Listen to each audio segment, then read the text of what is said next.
Good afternoon, keepers of the cash. Gary B, the casual comic guy here, and joining me on Savage Saturday, episode 174, we have my good buddy Thorsten from over in Austria. Sir, how are you doing this morning?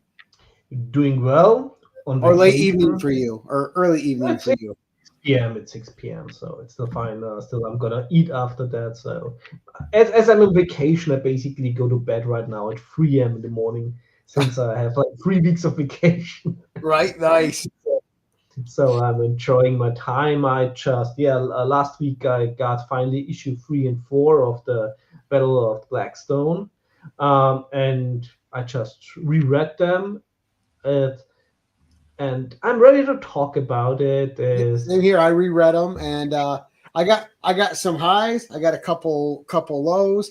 But the Yeah, thing is you and I did a show, and we went over the intros, mhm, the Savage Sword intro, and the one and the Free Comic Book Day one, yeah, which set up the exactly. world nicely. But our main focus today is just an overview of these four issues, what we thought really worked for them, Mhm. what we thought was kind of a miss for us, and just overall how this feels. But before we get into it, I just want to make sure we give the credits to the people who worked on the issue. So we had a story by Jim Zub, of course.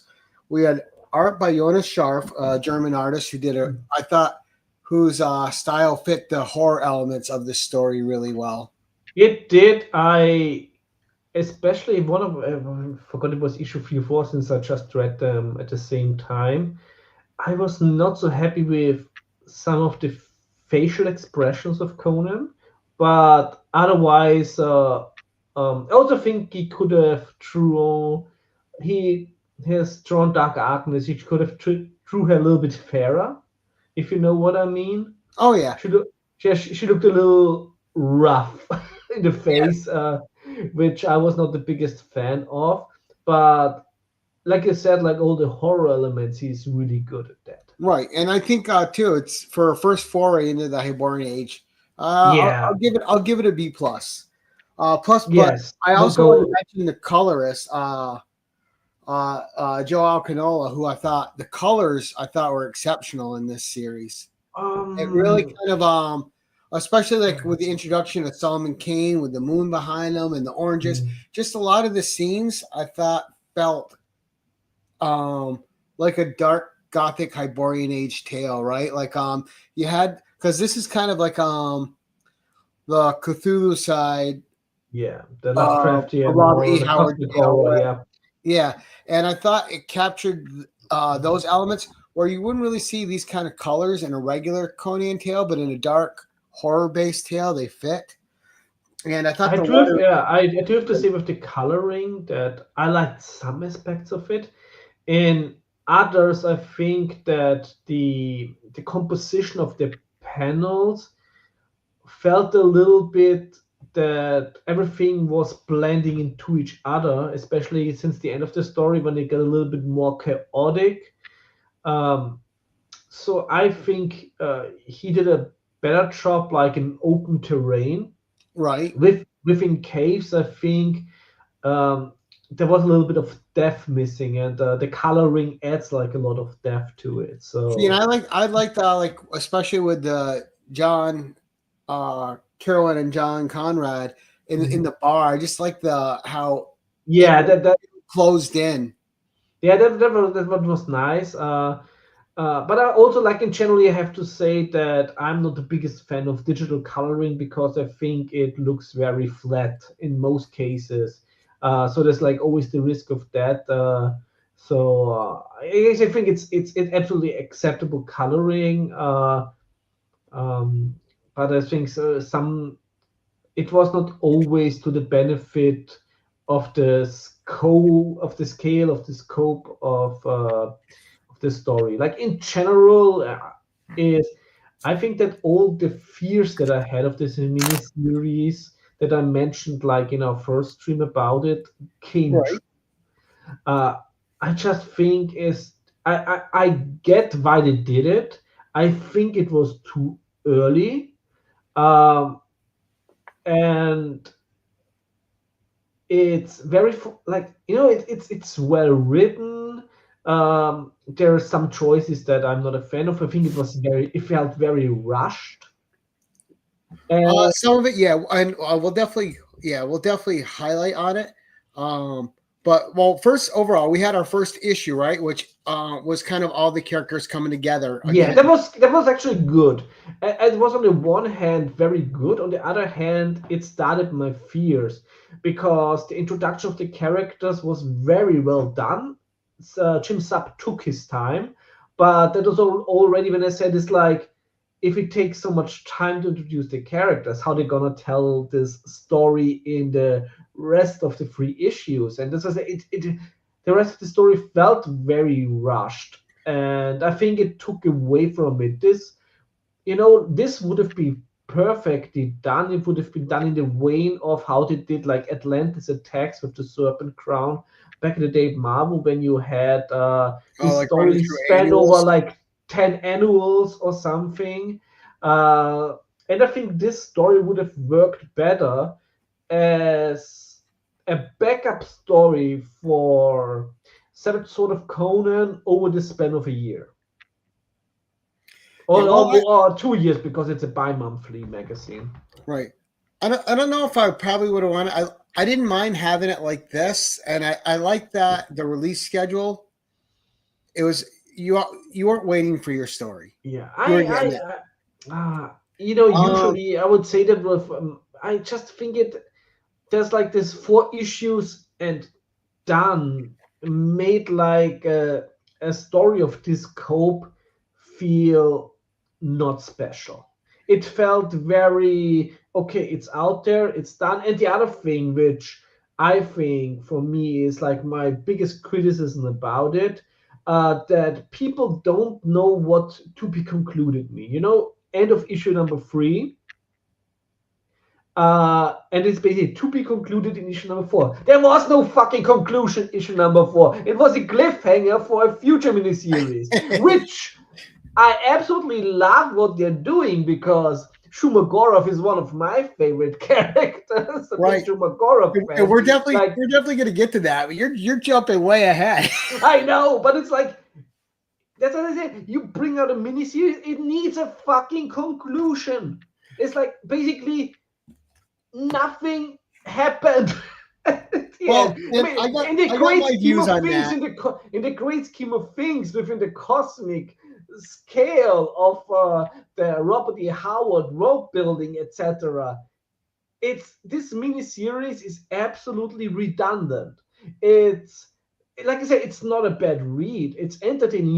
You get your money out for the 4 issues you're reading. So I don't wanna sit here and say, oh, this is like bullshit. No, you get your money's worth out of it.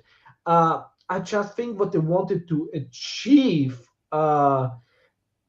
they did not. I think for introducing so many of Robert E. Howard's character, it was way too soon in the life cycle of the Conan and Titan comics. I know I liked seeing the characters, and I thought like the main goal of this series was to introduce us to those characters and get us into their world some. Because I thought Yeah, but the I worlds I don't. thought were good, and I we had don't what? We think. had Conan, we had Yeah, Brissa, Dark Agnes, Solomon Kane, we had James Allison, who yeah, I enjoyed having him in it. yeah. El Uh, Borak, who's Francis Xavier Gordon, and we had John Carolyn and John Conrad. So um, and there's still other yeah. characters that really haven't been It, introduced, it like was Grand it Matt was Norton and also stuff. it was also too many characters for that, and I also think that not all characters worked well together within the story. I personally would have done, yeah, Pris as new character, Conan, Solomon Kane, and Dark Agnes that fit more the sword and sorcery type, and I would have done a different story with the adventurous types of characters, and of course the detective types of characters. Right. So I think that this grouping didn't work well together.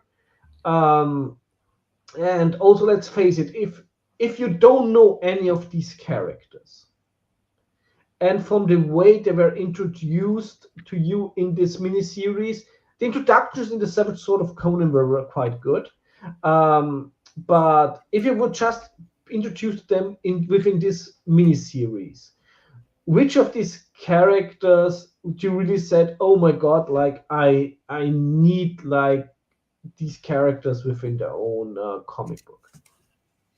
Right. Well, and again, I just thought it was like a base introduction, which I didn't mind, and we'll definitely get into it. But like especially with the first issue, there was still more setting up what the sigil was or the glyph, and then you found out that it's just hunting them, right? And you found that it means they're hunted, and that it's affecting them, and it's kind of making them all more aggressive. They all come together by the end of the first issue, and you see that James Allison is kind of like the glue there because he's haunted by the visions. Like, Yeah. like I like that he talked in the issue how James Allison describes his writings much like Howard did as like visions that took him over, and he had to get them to paper.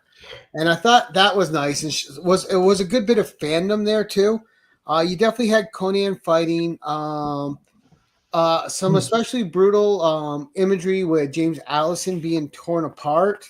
Yeah. And then you just have again another conclusion at that end page of all of them kind of seeing each other as this author's torn apart in this world. Yeah. I also this is like also was which is what I don't like about the story is they, of course, this is just within the storytelling, which character is really dead, etc. Whoever is dead, like we also like in the end, everybody is like in the world, etc.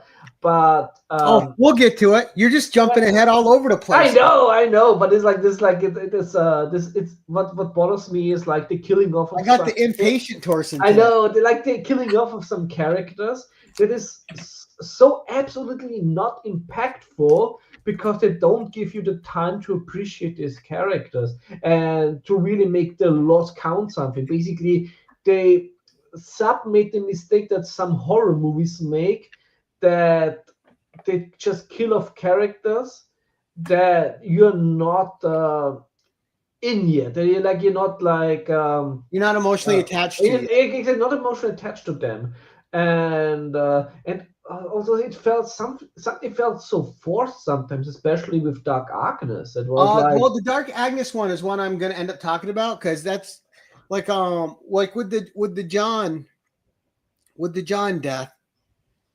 That one felt important to me because it led to the other John. Yes, being that was a good one. Later, knowing that he can't just sit by and be patient with things. I also like some meaning to it. Yeah, that one was very well written. The Dark Agnes one was. I thought Dark Agnes, they just made her too impulsive, and they made her reactionary, and they kind of didn't give her thought processes. Exactly. Now, if you've read the original Dark Agnes story, she is pretty reactionary, but she's also not stupid. She's not stupid. You wouldn't just rush into her peril. Yeah, there's a difference in getting into a situation where you way overhead, but you have like a way out, and there is just plain suicide.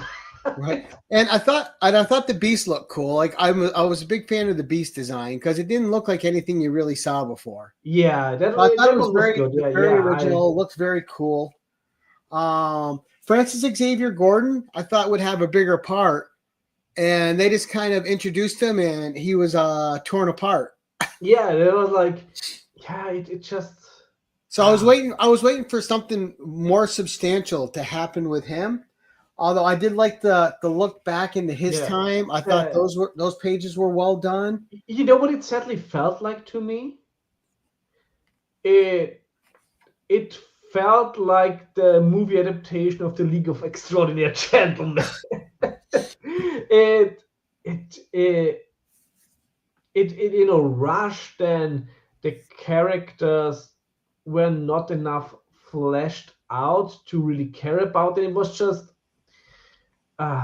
like a ragtag team thrown together. Yeah, ragtag. The thing is that Zub did it way better with Serpent War at Marvel.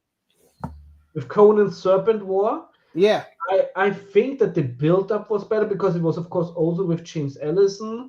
So I think you can have a really good comparison of these miniseries that I think it worked better because the characters he was able to use within Serpent War, like Moon Knight, etc., had already a more established path between them, so the attachment was immediately deeper than Of course, like I know the characters by Robert E. Howard, but most of them we only have like a handful of stories.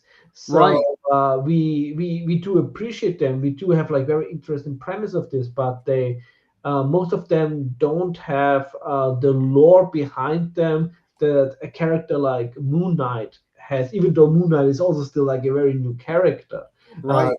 when you just look at like the history and the lore of comic books, but I think for such an undertaking that he tried to do with the Battle of the Black Stone, uh, is that this would have really needed at least 1 or 2 years of establishing those characters and Hate of Comics and make them mean something that goes above the stories that we have from Robert E. But Howard. I wonder how much of that has to do though with Heroic Publishing saying, "All right, we gave you the Yeah. license to these characters. You have to get them out." Yeah, within this I'm, time." of course, this You don't always know, plays, yeah, this always plays into there because, of course, like the world of publishing is not we're doing arts for art's sake. It's also pretty much like a very it's a cutthroat business. business. It's a business, and since I'm no longer like on Twitter since a few years, I that was always where I communicated like with Fred Malmberg, and so I don't know what his take on this is, but what I know from him as a person is that I think he has like a big interest in making these characters worth something, especially before the trademark Right. of these Well, characters runs out. Since and like especially most of since them you are got this whole bevy of characters that are basically yeah, unexplored by Robert E. Howard exactly, and popular, outside the original some story. of them, especially those that were published already, like in the Weird Tales, is that those characters are like a lot of already how characters are public domain. Right. But the trademark in the US is still valid. So they also have, of course, there's like a certain clock, like a time on it they can have to make these characters into something that pays the bills. Marketable. Yeah, marketable. It's just, uh, I don't think that this tragedy paid off within this miniseries. Maybe what is going on in the future, like with Schumacher, even though Well, I I think it was want, just meant to pique interest. You know what I mean? And like, oh, who's this? And but yeah, I but mean, I we think there had would be a better way to do it. probably, but I just think that um, I just think like I don't think that this is going to be like a story where we're gonna sit here in 5 years and it's like, oh, remember like Battle for the Black Stone, like this huge thing. It's just very underwhelming for, like, if you look at the premise, the outcome is very underwhelming. right. Well, I Like I mean, said, it did feel swift, but there was things that did work for me in it. Well, I mean, you had you there's a had lot of things that work. There's a lot of things. I know when I you had talk. your three anchor characters though, right? So Conan, Yeah, Brissa, and James Allison were actually the three anchors of this story. Because yeah. James Allison, he was the guy with the visions, and it was his death and his spirit that connected all the worlds through the Black Yes, Stone. and of course, You had like the Brissa connection between Prissa and James Ellis is very with her interesting. mother, and you found out that she's also probably died a few times before, but she Yes, still lives. And I really thought, and I really, really enjoyed that they were really bringing more lore to the Brissa character in this series, where I think she's going to start earning like more solo stories because her development has been good. It's been a little bit here, a little bit there, but each one has really piqued your interest to learn more about her. And then yeah, when you got her mother, and then the connection with Brule, and then I thought what worked with this story was them selling that the pics are the way they are now because of this. Yes. But again, that could still use a little bit more development. I thought it was a cool scene when you saw all the ghosts of the Pick warriors behind them when they were going into the final battle. Would you say that Jim Zub did a better job at uh, putting Brissa's roots within the Robert E. Howard lore Yes. than reintroducing the characters of Robert E. Howard? Well, probably but we've been with Brissa for over a year now. Exactly. So we've had her, and we had time to like. Brissa was a character I immediately attached to. I just loved the character. I thought her introduction was great. Yeah. I thought that they got away from introducing a Red Sonja copycat character, which was what I think most other publishers would have did. Which Dark Horse really tried, which is the one minor issue that had of the Dark Horse comics. Right. But with this one, he actually created someone that fits into the Thurian age, the Hyborian age. But exactly, that's the thing that's the thing I wanted to go for. Like I said, it's like, yes, because you had 1 year. That's the time all the other characters would have also needed to really matter in this story. Because the best moments in this miniseries you have actually in the discussions between Brissa and Conan. Especially what I really like is when they had discussions like, when this is over, like, what happens to you? Are you still existing? Are you just existing here? So that was like very interesting. And then how time was different for her. Like for Conan, it was 7 days later, but for her, it had been a lot, or whatever many days later. For her, it was a lot longer.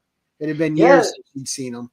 And I also really like the discussions between Solomon Kane and Dark Agnes. Those were also well written. But the thing is, like with Brissa, is we had like this year to know this character, especially within the Titan comic storytelling. And this is why her involvement in the story, despite being the only character that was not created by Robert E. Howard in there, works so well. While the reintroduction by the characters created by Robert E. Howard felt at some points forced, is like the reason because we got 1 year of Brissa.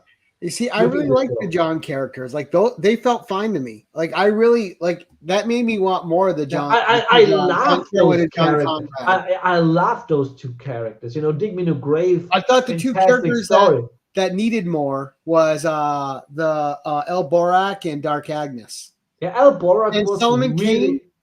They didn't make him as Solomon Kane's a thinking man, and they made him too. Yeah.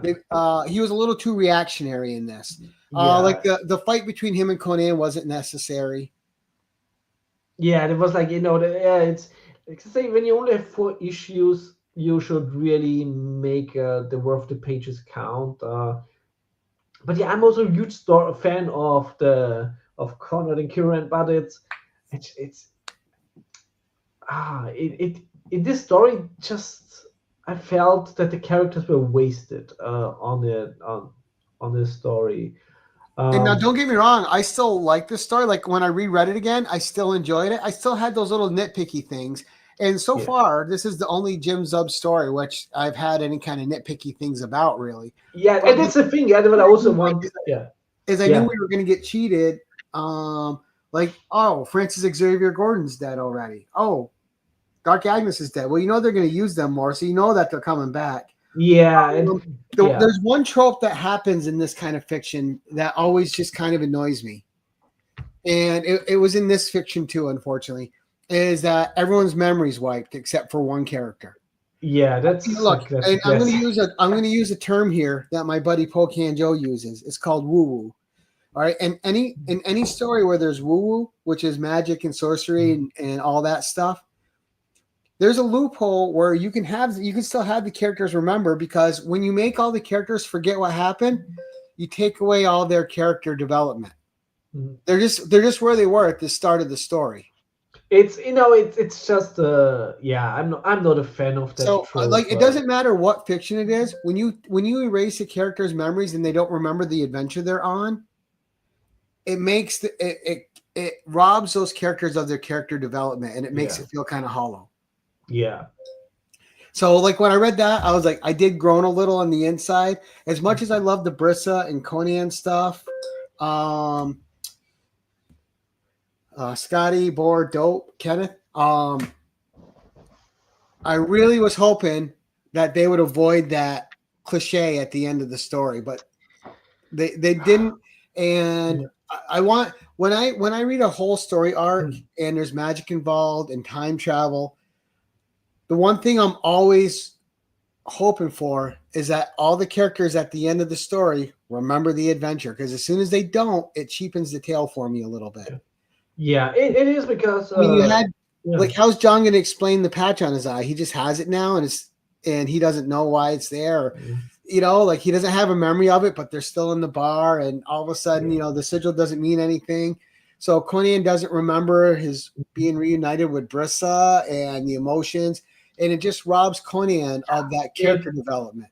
Yeah, like you said, like like we don't know like the publishing side behind it, but it really feels like that Jim Zub had to come up with something very fast and didn't have the time Well, this felt like he to. was pressured a little bit. Yeah, it felt it absolutely felt, and I know for the audience it might sound that I'm shitting a lot of it, but like I said, it's a perfectly enjoyable miniseries. Like It is. I it's still love spending really, time with all these characters. I just exactly, wanted more for them. exactly. It's just that I'm very much taking it apart, nitpicking, because it could have been so much more. Like I say, like I am absolutely pleased with the entertainment factor of what we got. I am absolutely displeased by the wasted potential of it. And I really wanted to spend more time with the two Johns in their 1936 world. Like that felt great. Yes, But then exactly. you only got a breath of it. Like we said, we really needed that 1 year of storytelling within Titan Comics Well, I think to. if they'd all got like a big solo story and like a Savage Sword of Conan as a backup feature, Yeah, that would have helped you I already think attach they to should them. have started this. I mean, they're doing a fantastic job with the new Savage Sword of Conan, but I already think they should have started in the beginning with additional Robert E. Howard characters.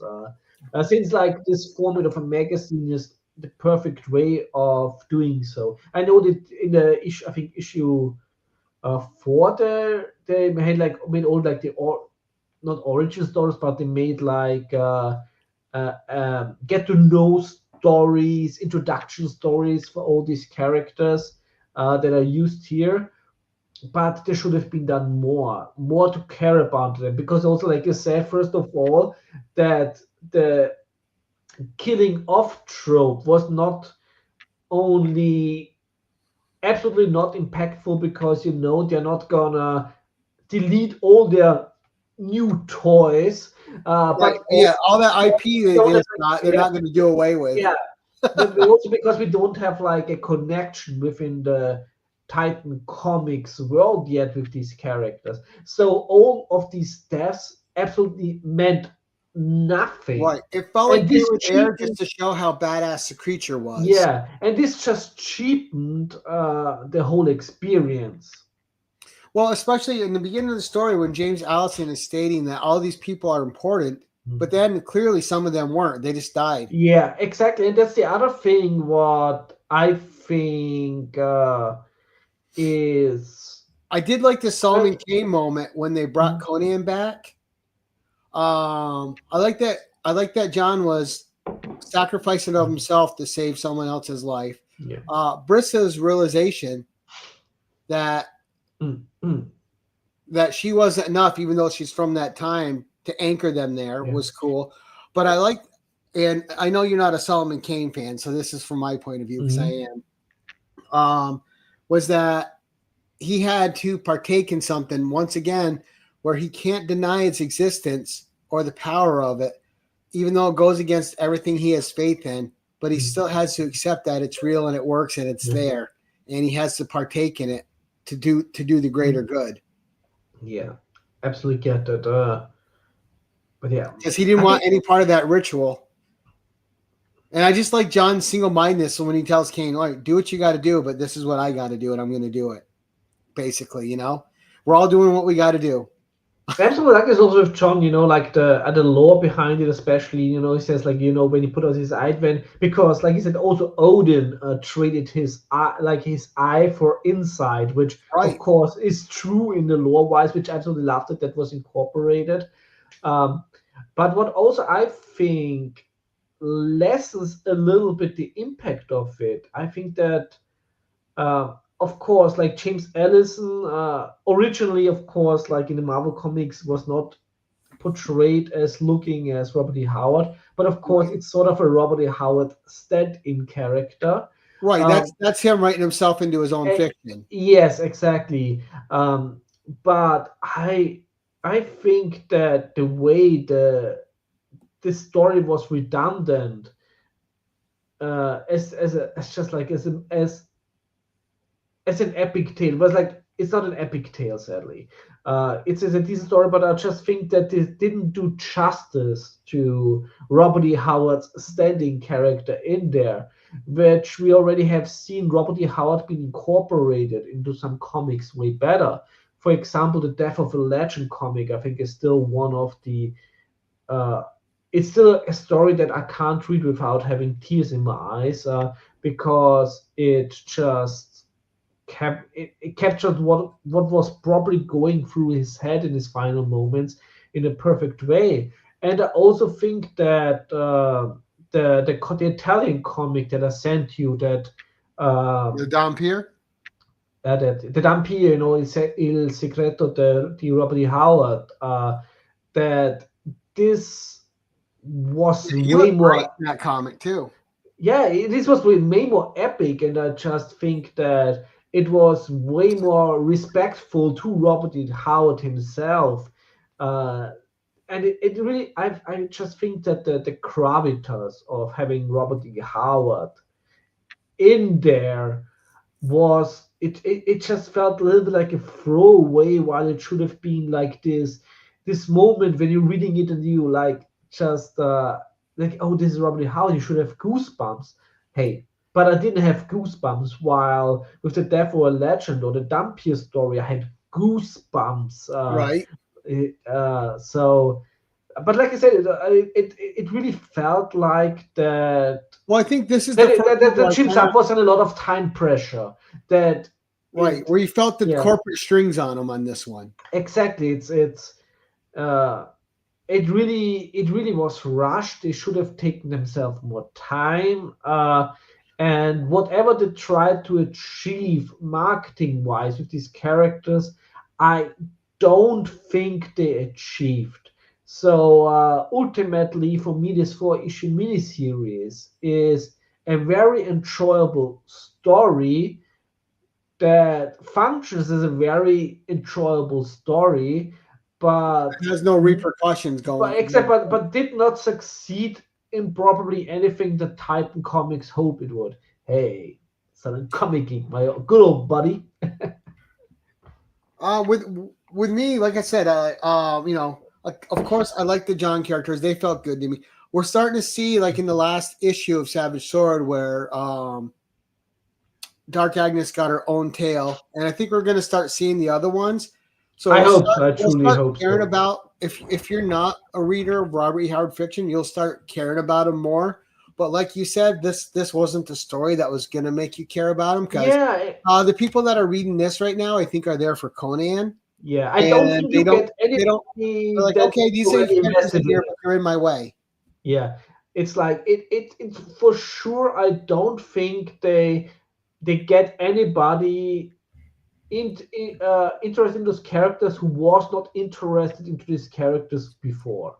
Because I would have liked to see some more Solomon Kane stuff too, about why he's got a juju staff, and and like something that's so important to that character, and he doesn't use it once throughout the story. Exactly, and for that, I also said it's like there were too many characters in it for this 4-issue story arc. If you would have just focused like I said, if you just focused on Conan, Brissa, Dark Agnes, and Solomon Kane, every of these characters, you could have Conan as a supporting character even to have like more limelight on the other characters. And but I think he was mostly supporting character his own story in this, though. This was mostly about Brissa and James Allison. Exactly. Yeah. So, but if with less characters, you could have had more time focusing on these core characters, and then introduce the other characters within other stories in the future. And as someone who's read Dark Agnes, and you and I know, not a lot of people have read The Swordswoman. They haven't read the original Howard Tales, and they haven't read the other one that was finished. Yeah, it's still Dark Agnes. She would have never drew that sigil in the sand without a plan. Yeah, the creature. Yeah, that was completely out of character for her. She wouldn't have reacted that way. Yeah. She wouldn't have just been that impulsive, drawn it in, and said, "Let's go."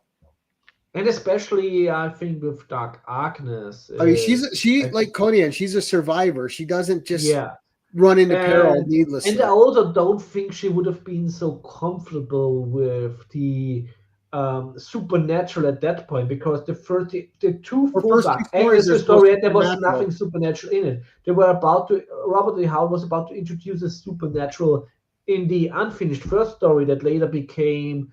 That Roy Thomas later took and made a Conan story out of it in the original Conan run.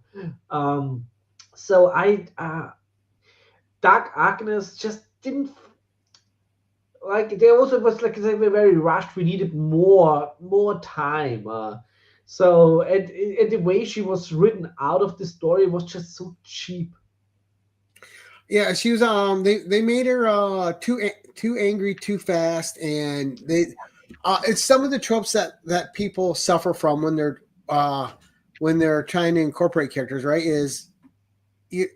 She's a very deep character. She's got a lot of trauma in her, but it doesn't mean she does everything foolishly. Exactly. She felt like a caricature of her own self. Yes. In that situation. Like she was right. She was there, but it wasn't really that character. Yes, it did. And also like because we both know, everybody that read a Jim Zub story know that he's better than this. So there really, like I said, there must have been, because it's the same thing when I read his last Red Sonja story, Dynamite, that also felt just very like nothing, where it also felt very rushed. That I mean, like I said, probably one part of it might be like the time constraints. The other thing might maybe he just was not invested in it as much because, like I say, he was able. I don't know. I think he's invested in making Conan work, but I mean, he's given us right now 17 great Conan issues, and I mean, you can't. Doesn't matter how good you are, you're not on all the time. Roy Thomas didn't knock everything out of the park. Stan Lee didn't knock everything out of. Alan Moore didn't knock every single thing. No one knocks everything out of the park every time. Exactly. Yeah.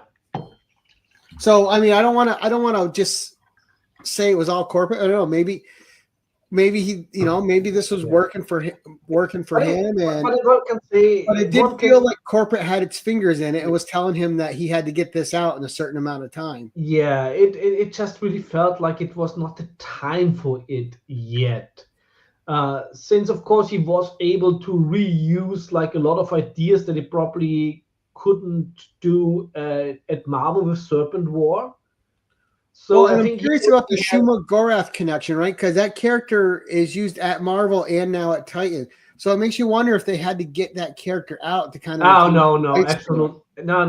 That the thing is, like, the Shuma Gorath originally debuted in a Cull story. It's like the Ironbound books of Shuma Gorath. Yeah. So basically, Robert Shuma Gorath is a character that is. So they don't have to do anything special to retain rights to it. No, he's a Robert E. Howard creation, Shuma Gorath. Well, I didn't know because was is like, how is Marvel still allowed to use him? Because Yeah, I didn't know if there was any kind of loopholes created because because of how he was used in comics, kind of like what happened with Red Sonja.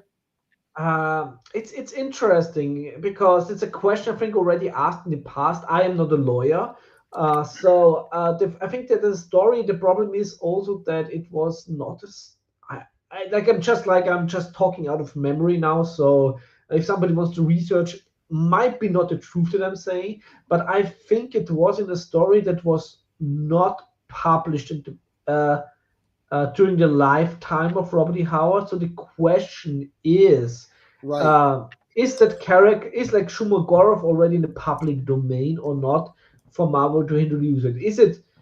I think, but also that was like the issue that Disney stumbled upon with the Multiverse of Madness movie with Doctor Strange when they wanted to put Shumagorov in, and then suddenly realized, wait a moment, Don't worry, we got to like, call him something else. Yeah. yeah, it's not like it's not actually our character. While the comics, of course, even before they got the Conan license back, Shumagorov was used in Marvel Comics. And then when we got to the end of this one too, I was like, all right, so our tale's concluded. I thought a really quick final battle. Like they couldn't fight this creature at all for 3 issues, and all of a sudden they had to solve.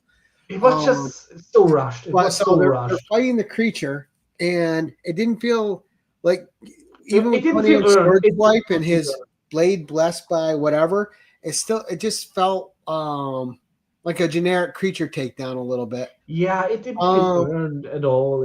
I liked that Brissa, like her development was good at the end, where she was realizing that there's more that she needs to do, and that she has a more important role to play in this world than she at first thought. I love that. I love that James Allison was kind of there with her. But then, you're like, oh, we fought the big bad, we defeated the big bad. It's like, wait, he was just an introduction to the big bad. Yeah, he was just the big bad's lackey. You haven't even met the big bad yet because you still. So this thing that's already affecting all things across all times isn't even the big bad. There's another big bad above him. I was like, I'm like, all right. Like I said, it's like it just beating the rope out a little bit, right? Yeah, what I feared is like just make Shumagorov a separate story altogether. You don't have to tie him in. Exactly. Shumagorov deserves better. He's deserving of his own arc. You don't have to tie him to this creature. And especially since I mean, of course,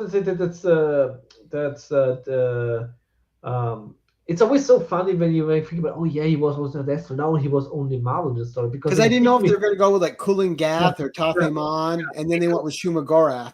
Because in Dig Me No Grave in the Marvel adaptation, they used Shumagorov's name, but in the original Dig Me No Grave story by Robert E. Howard, Shumagorov is not mentioned because he's only mentioned in the Carl story. So I'm pretty sure also like if they want to tell like Conrad and Kiriran's story with Shumagorov, that's like they would have basically to go to the Marvel lore. But the thing is also that with a lot of these comics deals, as you know, when that basically also Titan Comics is allowed to publish the old Marvel comics, etc., from Conan. So it would be also interesting if they would be allowed to. That's always so weird to me that all these publishers can publish each other's work. Yeah, because actually, is Titan Comics also now allowed to publish all the other Robert E. Howard adaptations that were done by Marvel? I remember that Crossplanes Publishing, in their very short existence, they also reprinted some of the Marvel stories in the broader Robert E. Howard creation cycle.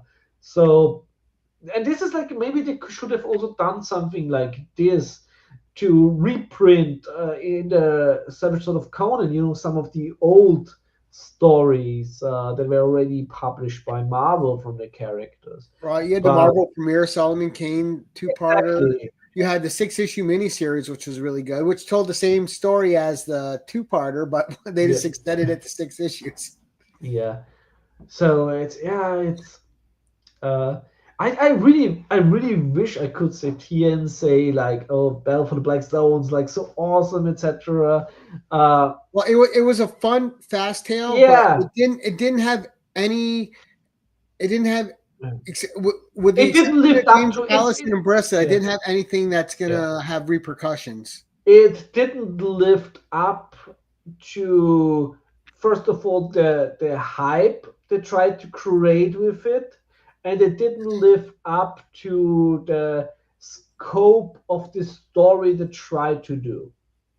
Well, and if you're gonna introduce these characters in the beginning and have the author James Allison, who's the first and major anchor of the story, tell all of them how important they are, then you don't give a couple of them meaningless deaths. Yes, If they're important, then they have to be important. yeah, absolutely. I'm absolutely with you. Like I said, like all these, uh, there's like 2 to 3 reasons why all of these deaths didn't work, Right. And and it was just so you can get a reaction on the other characters' faces, like, oh shit. it sucks. It I know Chip Sup is better than this. Like he's way better than this. He's above such things. Well, uh, Jim Zub has such a great understanding of the lore. Like, and, when you yeah, hear him talk about it, he's got a genuine, legit passion for all of this. yeah. So it really feels like that some of the parts of this story, I don't know, like he was possessed. or maybe it was like 5 a.m. and he already worked for 2 days and had no sleep. Now, this just felt to me like heroic publishing saying, look, you need to get these characters in. I don't care how you put Yeah. them in there. You got to make them fit in the story, and we got to get them introduced to the public. Yeah, and he's probably saying this won't Like, we work. gave you Now guys this license. Here's the benchmarks we need you to hit in this year. yeah. It really felt like, it's like this mini series just, you open it, it's like corporate shenanigans. Right. But having said it is worth a read. It is a fun Yes. read. It's fast paced, but this is like Michael Bay Hyborian Age. It's just Yeah, it's set pieces. yeah, exactly. I highly doubt that we're gonna sit here next year and talk about this again. No, about the only thing I would talk about is Brissa, because she was the one who Yeah. had the character development in this series, but she's the only one who had character development. Yeah. Everyone else's character development was erased. Yeah, and I think you can totally tell because, of course, she was created by Jim Zub, so he was like able to bring more depth to her character because he already had everything laid out probably with of course, and this would have probably like an arc that otherwise we would have gotten within the ongoing. So he probably took that one out of there to plant it here as an anchor. Well, And I was even saying too, because you had mentioned also like having stories of these guys before this arc happened in the back of Savage Sword. Not even that, you could have did a series of one shots, even in color with all of these different characters to introduce them and get people interested. I'm You still could do not a 48-page one yeah. shot and introduce these characters properly. I'm still not a one. Okay, if you rename it an annual, I would like an annual to. But I'm also like I'm just not a fan of these one shots. I think See, that I like a self-contained story. So I've always I been a fan of one shots. yeah, I And think they draw me that in. I think that Titan uh, is risking what they built up so excellent with the beginning. Is like that basically everything you need is in the ongoing run. Right, and And I then, don't think they're really risking to because people like you mm, and me get the miniseries, but I know a lot of fans that are new to Conan that are getting the main title, and they didn't get Battle of the Black Stone because it was yeah, an ancillary. It was an yeah, ancillary title, so they didn't care about yeah. it. And They just like I wanted said, the this main is story. why. Yeah, this is why I also think that that stories of worth should not be ripped out in their own miniseries because this is where they get lost. Uh, and that's where I think that the concept of having that either in the Seventh Sword magazine or to have like an annual. Well, I Which think annual probably I think that's just that annual has more tradition in comics, and it they does, are. but a lot of people don't collect annuals when they collect the series run, which is I baffling to me know, but because I consider them part of the yeah, run. yeah, me too. But even less people get the one shots, so I think you can get more people with an annual, even if you don't get everybody. But like I said, like the and we gotta do in the future, we have to do like a show like this on Atlantis Attacks because it also goes into Conan lore in the single issues, not in the collected edition. I've got to get those annuals because I've never read it. Oh man, you have to. You know what? I absolutely love Atlantis Attacks. However, when they came up with the paperback, the collected edition was, I think, after they lost the Conan rights, so they didn't publish the Conan story for Atlantis Attacks. That was a backup story in the Punisher annual. Oh wow! So there's like a whole Conan story that is lost to time and space I write that down because because I'm gonna look for that Punisher annual and get that yeah, one first. I'll show it to you later. I think I have it still laying up there somewhere. But like I say, it's I think that a story like this should have been told in the way that Atlantis Attacks was told, like over different annuals. But of course, there you have the problem uh, of having yet not enough ongoings of different characters, so you can have like a certain amount of annuals. So I think that probably the seventh sort of Conan backup story over 1 year or 2 years would have been better. And I do still think, like people say, oh, 2 years. I still think that fans of Robert E. Howard and readers of Conan are way more patient in their consumption of stories than Yeah, other. we're almost 2 years in on the regular Conan run. It goes by fast. It feels like it just started.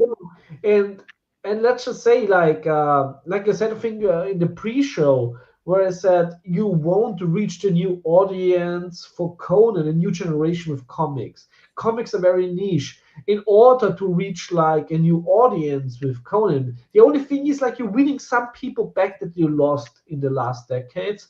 But the new audience, you need Conan in a different medium, in a like something where he's like he's I wouldn't say put him in the zeitgeist. I would say he needs to be crushing the zeitgeist.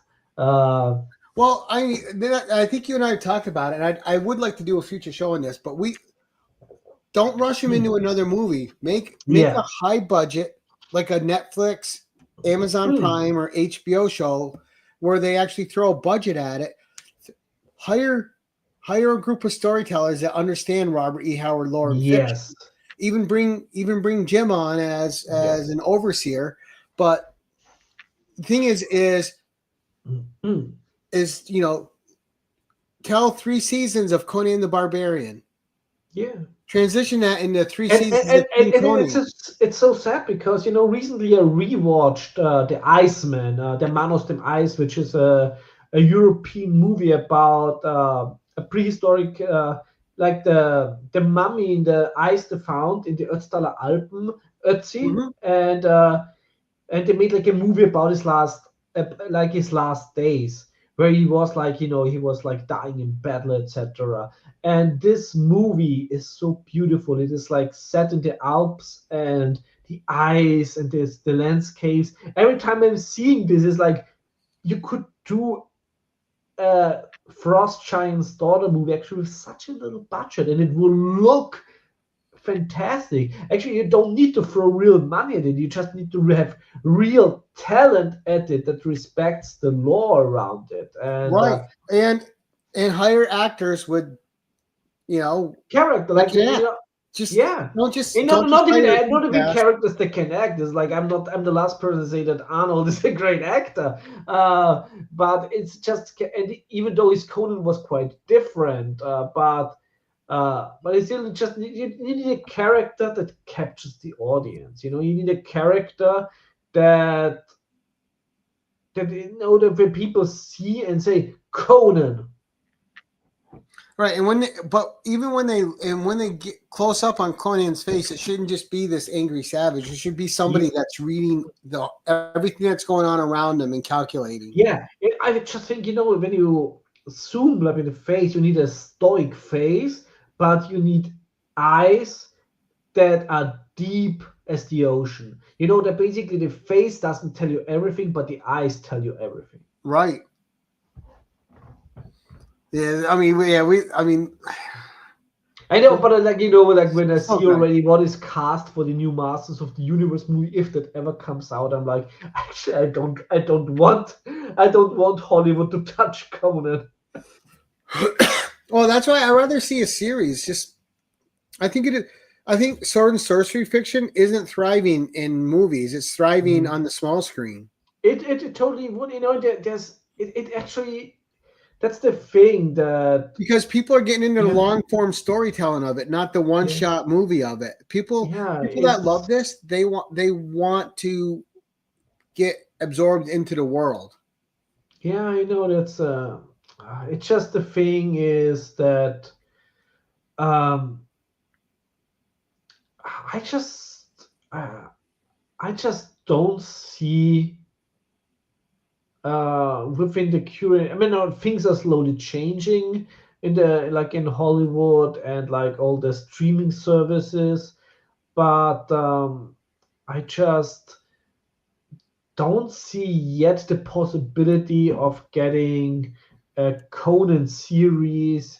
Gore's trolling me because he just sent me a picture of the Frost Giant's daughter by a blaze, and we all know that's one of the only stories I'll talk about negatively about. I absolutely abhor it. I still like it. I'm a big fan of Robin. So it's garbage, and it's garbage. It's okay for it to be a guilty pleasure for you. It's a guilty pleasure, but it's also the art is astonishing, and I totally recommend you to read the Elric adaptation that Robin Recht drew. The best adaptation of the Frost Giant's daughter is the Barry Windsor Smith and Conan 16, and then the Kurt Busiek one over at Dark Horse is really good too. That one is fantastic. Yeah, both of those are exceptional adaptations with a very different style, and they both work fantastic. That one's an atrocity. Yeah. I was just on Cliff's channel and he asked me about that, and I was like, why of all the stories, why? And like, don't trigger me. I can actually send you the oversized European version because it's like originally published in France. Now, I will say though, there are people. The Black Circle one was well done. I did. That one was really good. Iron Shadows in the Moon I thought was good too. And that was really fantastic. And also, of course, the Red Nails was horrible that they did. Actually, I really like the Red Nails. They changed the main part with Conan killing one of the people. I know, but I still liked it. And I also really enjoyed Eye of the Dragon. It was fantastic. Yeah, just that one. But you also did not get, I think, all of them in the US. There are still not all of them, I think, out here even in German. So I think that you just got those stories that also like that are public domain in the US, and in Europe we have more. So I don't think you got those. And while we're talking about the Frost Giant's daughter, so let's give Jim Zub his flowers on this one. His 4 issues of the Frost Giant's daughter. I still have to read the 4th one, so it's amazing. So he added to the lore. He made it even more critical to Conan's development than the original story. He added elements to it that really anchored it in Conan's life beforehand, and just so Jim Zub's adaptation added to the lore in a respectful way. It didn't cheapen it, and it actually had a deeper meaning for Conan as a character, especially making him question his own beliefs in Crom and everything else. And it was great. When you read great. Yeah. You know how much I respect Jim Zub's take on that?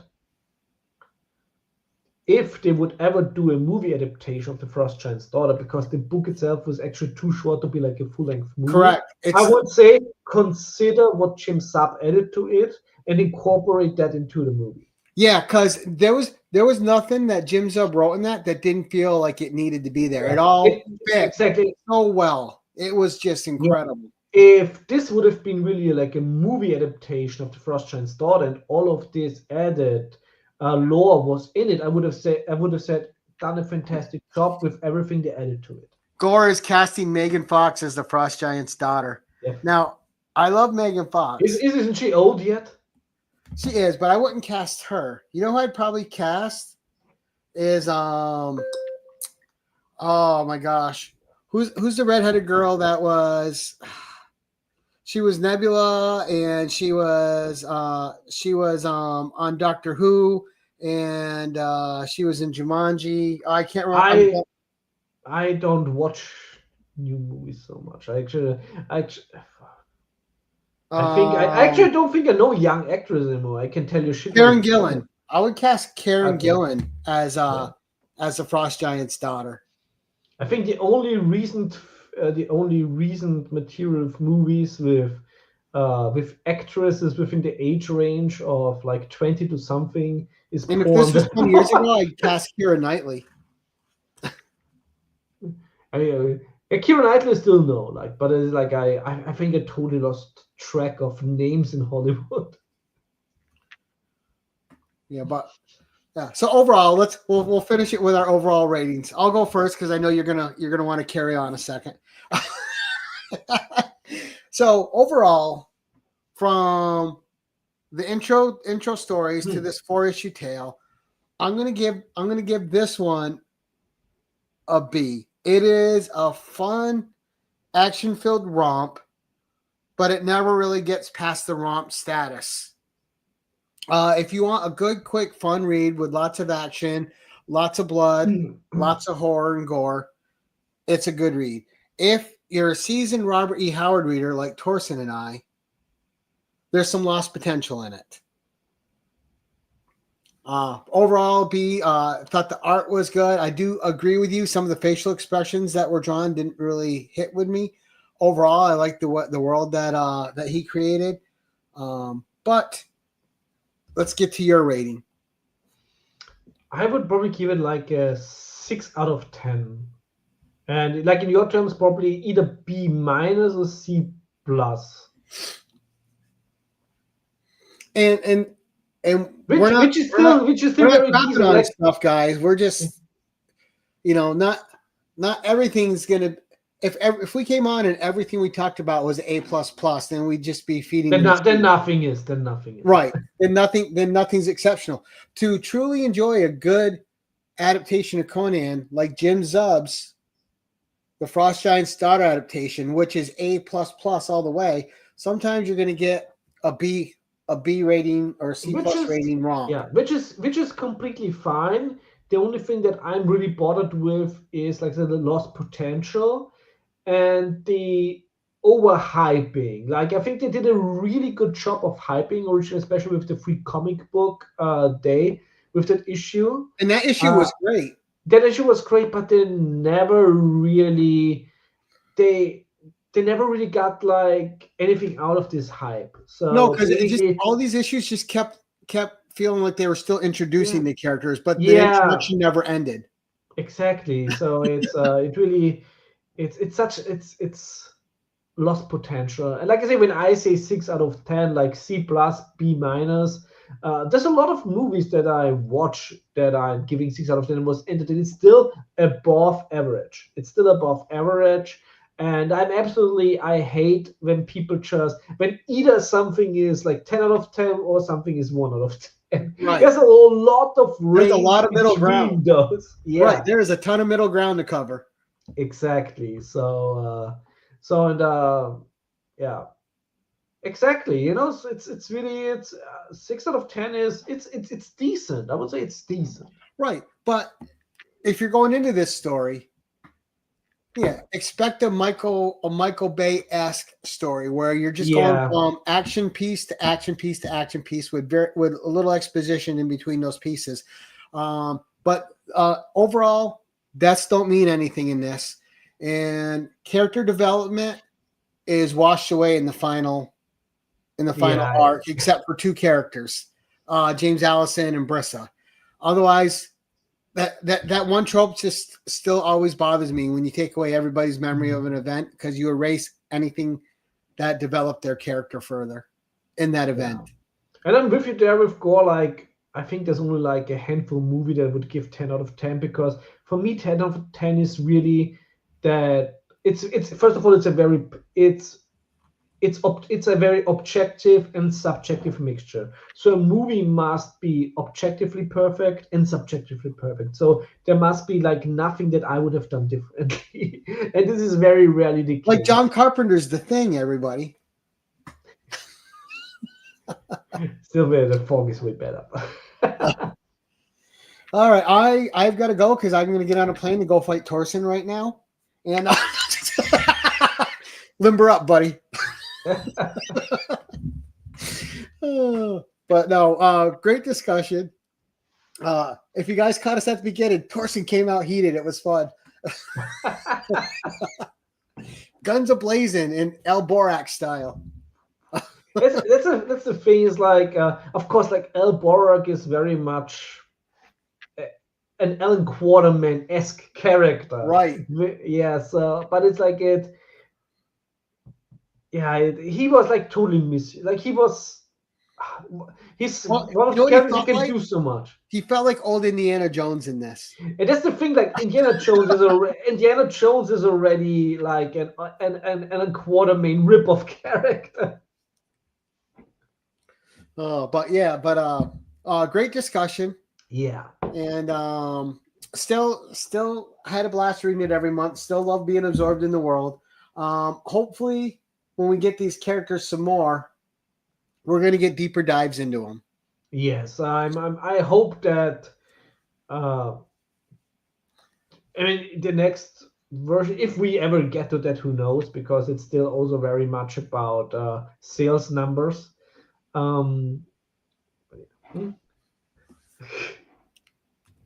Right. So I love John, but as Commando is not in his top 10 action movies, every opinion from John regarding movies is worthless. I love that. He's so great.